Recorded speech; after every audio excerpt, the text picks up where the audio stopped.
ക്രിസ്തുവിലുള്ള പ്രിയപ്പെട്ട സഹോദരി സഹോദരന്മാരെ, വിശുദ്ധ പൗലോസ്ലിഹ കൊറിന്തോസുകാർക്ക് എഴുതിയ 1-ാം ലേഖനം 1-ാം അധ്യായം 18 മുതൽ 24 വരെയുള്ള വാക്യങ്ങൾ. നാശത്തിലൂടെ ചരിക്കുന്നവർക്ക് കുരിശിൻ്റെ വചനം ഭോഷത്വമാണ്. രക്ഷയിലൂടെ ചരിക്കുന്ന നമുക്കോ അത് ദൈവത്തിൻ്റെ ശക്തിയത്രേ.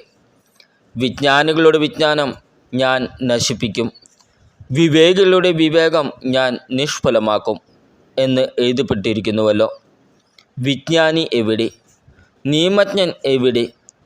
ഈ യുഗത്തിൻ്റെ താർക്കികൻ എവിടെ? ലൗകിക വിജ്ഞാനത്തെ ദൈവം ഭോഷത്വമാക്കിയില്ലയോ? ദൈവത്തിൻ്റെ ജ്ഞാനത്തിൽ ലോകം ലൗകിക വിജ്ഞാനത്താൽ അവിടത്തെ അറിഞ്ഞില്ല. തന്മൂലം വിശ്വസിക്കുന്നവരെ സുവിശേഷ പ്രസംഗത്തിൻ്റെ ഭോഷത്വം വഴി രക്ഷിക്കാൻ അവിടുന്ന് തിരുമനസ്സായി. യഹൂദർ അടയാളം ആവശ്യപ്പെടുന്നു, ഗ്രീക്കുകാർ വിജ്ഞാനം അന്വേഷിക്കുന്നു. ഞങ്ങളാകട്ടെ യഹൂദർക്ക് ഇടർച്ചയും വിജാതിയർക്ക് ഭോഷത്വവുമായ ക്രൂശിക്കപ്പെട്ട ക്രിസ്തുവിനെ പ്രസംഗിക്കുന്നു. വിളിക്കപ്പെട്ടവർക്ക് യഹൂദരോ ഗ്രീക്കുകാരോ ആകട്ടെ ക്രിസ്തു ദൈവത്തിൻ്റെ ശക്തിയും ദൈവത്തിൻ്റെ ജ്ഞാനവുമാണ്. നമ്മുടെ കർത്താവായ ഈശോമിശിഹായ്ക്ക് സ്തുതി. ഇന്നത്തെ ദൈവവചനം വിശുദ്ധ മാർക്കോസ് എഴുതിയ സുവിശേഷം 4-ാം അധ്യായം 1 മുതൽ 9 വരെയുള്ള വാക്യങ്ങൾ. കടൽ തീരത്ത് വച്ച് യേശു വീണ്ടും പഠിപ്പിക്കുവാൻ തുടങ്ങി. വളരെ വലിയൊരു ജനാവലി അവന് ചുറ്റും കൂടി. അതിനാൽ കടലിൽ കിടന്ന ഒരു വഞ്ചിയിൽ അവൻ കയറിയിരുന്നു. ജനങ്ങളെല്ലാം കരയിൽ കടലിനഭിമുഖമായി നിന്നു.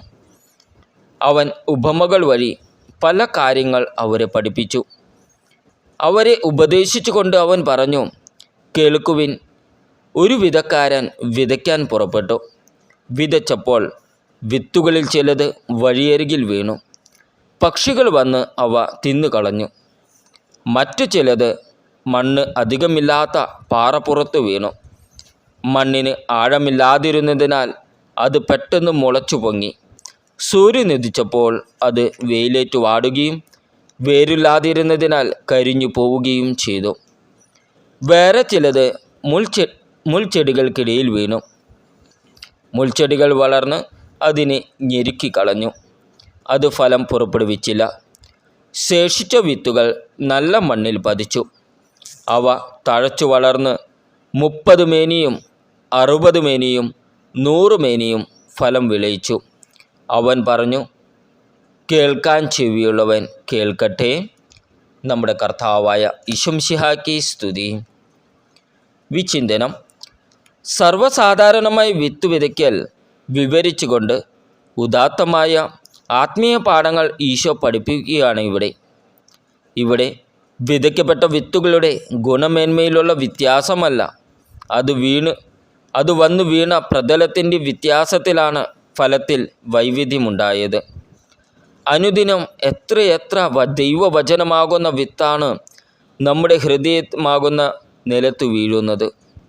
പരിശുദ്ധ കുർബാനയിലൂടെ, യാമപ്രാർത്ഥനകളിലൂടെ, അനുദിന ധ്യാനത്തിലൂടെ, വചന വായനയിലൂടെ, ശ്രവണത്തിലൂടെ, ഹൃദയാന്തരങ്ങളിൽ മന്ത്രിക്കുന്ന ദൈവാത്മാവിൻ്റെ സ്വരത്തിലൂടെ എന്ന് തുടങ്ങി പല വിധത്തിലും. ചിലപ്പോഴെങ്കിലും അവൻ സ്വജനത്തിൻ്റെ അടുക്കലേക്ക് വന്നു. എന്നാൽ സ്വകീയർ അവനെ സ്വീകരിച്ചില്ല എന്ന തിരുവചനം അന്വർത്ഥമാകുമാർ ദൈവവചനത്തെ നിരാകരിക്കുന്നവരോ സ്വീകരിക്കാൻ ഹൃദയവയൽ ഒരുക്കാത്തവരോ ആയി നാം മാറുന്നില്ലേ? കപട ഹൃദയത്തിൽ ദൈവവചനം പ്രവേശിക്കുകയോ